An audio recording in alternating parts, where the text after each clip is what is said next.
आपने कभी किसी ऐसी कंट्री के बारे में सुना है जहाँ पे बिल्लियों की पूजा होती है, या फिर किसी ऐसी कंट्री के बारे में सुना है जिसे चॉकलेट कंट्री कहा जाता है, या कोई ऐसी कंट्री जहाँ पे सिर्फ 40 मिनट की रात होती है? जी हाँ, 40 मिनट की। तो अगर आप लोगों ने इस तरह के फैक्ट्स अभी तक नहीं जाने हैं तो आप ये वीडियो देख के जरूर जान जाएंगे। तो hello and welcome to fact Sanchar, और मैं हूं आपका दोस्त एंड होस्ट दीपांशु मिश्रा। यूरो यूरो एक कंट्री का नाम है। हो सकता है आप में से कई लोगों ने इस कंट्री का नाम सुना भी होगा। तो जो ये यूरो कंट्री है, इस कंट्री में एक शहर है, एक सिटी है, होंडुरन सिटी। ये जो होंडुरन सिटी है, इसमें एक खासियत है। अब कभी आप लोगों ने क्या मछली की बारिश सुनी है? फिश की बारिश, मतलब कई लोग डायलॉग्स में बोलते हैं कि मैं यहाँ पे खून की बारिश कर दूंगा, या फिर नॉर्मल जो पानी की बारिश होती है वैसी बारिश नहीं, मछली की बारिश, वो भी असली मछली की बारिश। अगर आपने नहीं सुना या कभी नहीं देखा है तो जरूर आप इस सिटी में जाइए, एक्सपीरियंस कीजिए। यहाँ पे साल के किसी फिक्स्ड वेदर में जो वहाँ की गवर्नमेंट है वो मछली की बारिश करती है। मतलब एक पर्टिकुलर एरिया में जो वहाँ की गवर्नमेंट है उन्होंने अलाउ कर रखा है वहाँ पे मछली की बारिश करने के लिए। हो सकता है आपको बहुत फेमस हो, पता नहीं लोगों को क्या मजा आता है इन सब में। आप लोगों ने कभी ना कभी तो पैकमैन गेम खेला ही होगा। काफी पॉपुलर गेम है वैसे ये। आजकल तो गूगल प्ले गेम्स में फ्री में मिलता है ये, मतलब नो इंटरनेट, हर फोन में अवेलेबल होता है। तो ये जो पैकमैन गेम है ना, इसके क्रिएटर थे तोरू इवातानी। तो ये जो तोरू इवातानी थे, इनको ये गेम को बनाने का जो इंस्पिरेशन था ना, वो एक पिज्जा से मिला था। हुआ क्या था कि एक बार ये अपने घर में इन्होंने पिज्जा ऑर्डर किया था, ऑनलाइन पिज्जा ऑर्डर किया था। जो पिज्जा इनके घर आया तो इन्होंने उस पिज्जे का, अब नॉर्मली हम क्या करते हैं, पिज्जा खाते हैं तो उसके स्लाइसेस काटते हैं, तो इन्होंने भी उसके स्लाइसेस काटे। उन्होंने एक स्लाइस उसका निकाला। उस एक स्लाइस को निकालने के बाद जो उसके बाकी का जो रेस्ट पीस बचा ना उस पिज्जा का, उनको उसी पिज्जा के जो बचे हुए स्लाइस थे उससे उनको पैकमैन का ये क्रिएट करने का आइडिया आया, और उन्होंने बना डाला ये पैकमैन गेम। और आज के टाइम में तो हम सब जानते हैं कितना पॉपुलर गेम है। कई लोग, हर फोन में है ये आज के टाइम में ये गेम, और कई लोग इसे खेलते हैं और ये काफी ज्यादा पॉपुलर हो गया। इस दुनिया में वैसे से बहुत कम लोग हैं जो कि दो काम या एक से ज्यादा काम एक साथ कर सकते हैं, मतलब मल्टीटास्कर्स जो कि एक साथ दो काम एक साथ या दो से ज्यादा काम एक साथ कर सकते हैं। तो अगर वैसे ये बहुत रेयर केस है। तो लियोनार्डो दा विंसी, जरूर आप लोगों ने इनका नाम सुना होगा। इनके अंदर भी एक कमाल की टैलेंट था, इनके अंदर एक कमाल का टैलेंट था। इनके अंदर था क्या, तो ये एक साथ, वो एक हाथ से लिखते भी थे, और वो साथ ही के साथ वो कुछ भी लिख रहे हो दूसरे हाथ से साथ साथ पेंटिंग भी कर सकते थे। और यही नहीं, वो दोनों हाथ से, वो लेफ्ट हैंड से, नॉर्मली वो जैसे हम, अगर कोई राइट हैंडेड पर्सन होता है तो वो राइट हैंड से लिखता है, left handed person left hand से लिखता है। लेकिन लियोनार्डो दा विंसी वो दोनों हाथ से लिख भी सकते थे और दोनों हाथ से पेंटिंग भी कर सकते थे, और दोनों काम वो एक साथ कर सकते थे। इस दुनिया में हमने कई तरह के फोबियाज के बारे में पढ़ा होगा, आप लोगों ने भी कई बार पढ़ा है। फोबियाज, डर जिसे कहते हैं। तो इस दुनिया में कई तरह के डर होते हैं। किसी को अंधेरे का डर होता है, किसी को इमेजिनेटिव क्रिएचर्स, भूतों से, और बहुत सारे क्रिएचर्स होते हैं जिनसे डर लगता है। किसी को एनिमल से डर लगता है। लेकिन क्या आपको पता है कि इस दुनिया में ऐसे कई लोग हैं जिन्हें बटरफ्लाई से भी डर लगता है? मतलब छोटे क्रिएचर से भी डर लगता है, कितने प्यारे से तो होते हैं वो, लेकिन फिर भी इस दुनिया में ऐसे कई लोग हैं जिनको बटरफ्लाई से डर लगता है। और इस टाइप के फोबिया को कहते हैं लेपिडोटेरोफोबिया। लेपिडोटेरोफोबिया। डर की बात हो ही गई है, और मैंने आपको पिछले वीडियो में अभी बता ही दिया कि इस दुनिया में कुछ लोग ऐसे होते हैं जिनको बटरफ्लाई से डर लगता है। जरा एक और फोबिया के बारे में आप लोग जानिए। इस दुनिया में कुछ लोग ऐसे भी हैं जिन्हें बड़े बड़े वर्ड्स से डर लगता है। किसी भी लैंग्वेज के वर्ड, हिंदी के वर्ड या इंग्लिश के वर्ड, मतलब किसी भी लैंग्वेज के वर्ड, जैसे कि मान लो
बिलियनर्स, हमने कई सारे बिलियनर्स के बारे में आजकल नाम सुना है। अभी लेटेस्ट जेफ बेजोस ने 200 अरब डॉलर का अपना प्रॉपर्टी कंप्लीट किया है। अभी अबाउट उनकी 204.5 अरब डॉलर कहा जाता है, बिलियन डॉलर्स उनकी प्रॉपर्टी हो चुकी है। तो कितने सारे हमने बिलियनर्स के बारे में आज तक नाम सुना है, लेकिन क्या आपको पता है कि आपने कभी किसी छोटे मोटे इंसान, किसी राइटर को बिलियनर बनते हुए सुना है कभी? नहीं ना। लेकिन क्या आपको पता है जेके रोलिंग ये दुनिया की अकेली ऐसी राइटर है जो सिर्फ लिख कर, यानी कि सिर्फ बुक्स नोवेल वगैरह लिख कर ही ये एक बिलियनर बनी है। लॉस एंजल्स एक काफी सुंदर शहर है कैलिफोर्निया में, लेकिन जितना सुंदर ये शहर है ना उतना ही अजीब इसका नाम है। अब आप लोग सोच रहे होंगे कि यार इतना सुंदर तो नाम है इसका लॉस एंजल्स, इसमें अजीब क्या है? पर नहीं, लॉस एंजल्स इसका असली नाम नहीं है। इसका ये तो एक शॉर्ट फॉर्म, इसका छोटा सा वर्ड इसको दे दिया गया है लॉस एंजल्स, पर इसका असली नाम आप लोग सुनेंगे तो आप लोग भी हैरान रह जाएंगे। इसका असली नाम, इस लॉस एंजल्स जो ये सिटी है, इसका असली नाम है El Pueblo de Nuestra Senora la Reina de los Angeles del Rio de Porciuncula. मतलब ये भी कोई नाम होता है? मतलब किसी भी कंट्री का नाम रखेंगे या किसी भी इंसान का मतलब एक वर्ड का नाम रखते हैं, एक दो वर्ड का नाम रखते हैं, ये भी कोई वर्ड होता है? अभी भी मैं यही कहूंगा, I love my India. Her country में एक प्राइम मिनिस्टर होता है या एक प्रेसिडेंट होता है जो उस कंट्री को लीड करता है डेमोक्रेसी में। पर इस दुनिया में कंट्री ऐसी है जहाँ पे दो प्रेसिडेंट होते हैं, यानी दो लीडर। और दो प्रेसिडेंट ये मत समझिए कि एक प्रेसिडेंट एक वाइस प्रेसिडेंट, नहीं, दो प्रेसिडेंट होते हैं। एक टाइम पे दो प्रेसिडेंट वहाँ पे इलेक्ट होते हैं, और वो कंट्री है सैन मेरिनो।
ऐसी कंट्री भी है जहाँ पे एक भी खेत नहीं है, यानी कि वहाँ पे एग्रीकल्चर होता ही नहीं है।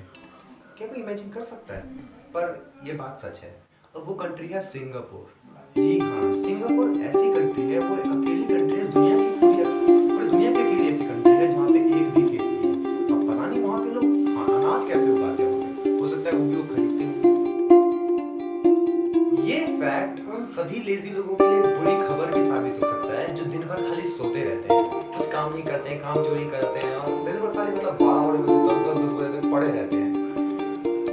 फैक्ट ये है कि एक कंट्री है इस दुनिया में जहाँ पे सिर्फ 40 मिनट्स की रात होती है।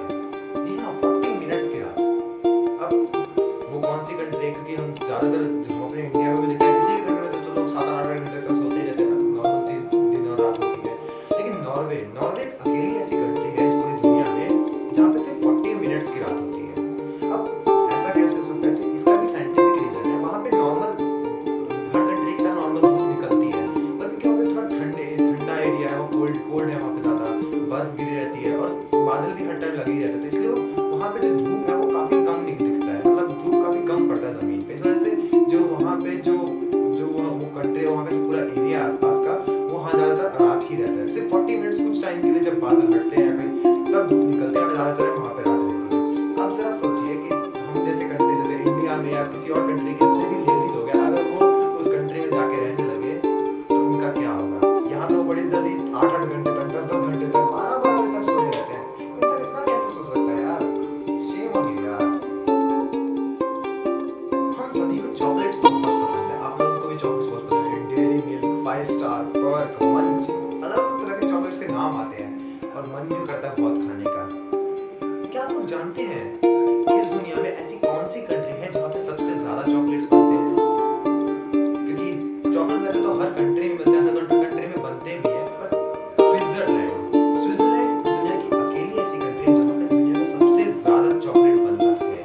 यानी कि अगर आप चाहो ना, अगर आपको जरूरत हो सबसे ज्यादा से ज्यादा चॉकलेट खाने का, आप स्विट्जरलैंड चले जाओ, वहाँ पे आप दिन भर लोग खाली चॉकलेट ही खाते रहते हैं।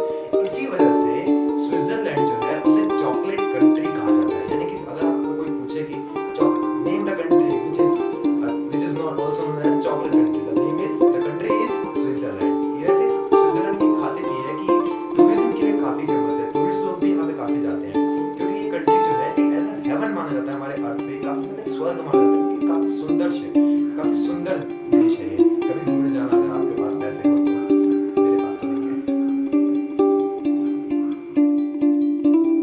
हमारे कंट्री इंडिया में हम गायों की पूजा करते हैं। हमारे कंट्री इंडिया में यही रीत है कि हम गायों को खाएंगे नहीं। हम हमारे इंडिया में भी नॉन वेजिटेरियंस होते हैं, पर कभी भी हमारे इंडिया में गाय भैंस इन सब खाया नहीं जाता है, क्योंकि हमारे गांव में गाय सबकी पूजा की जाती है। लेकिन क्या आप लोग जानते हैं कि दुनिया में एक ऐसी भी कंट्री है जहाँ पे बिल्लियों की भी पूजा होती है? जी हाँ, बिल्लियों की भी पूजा।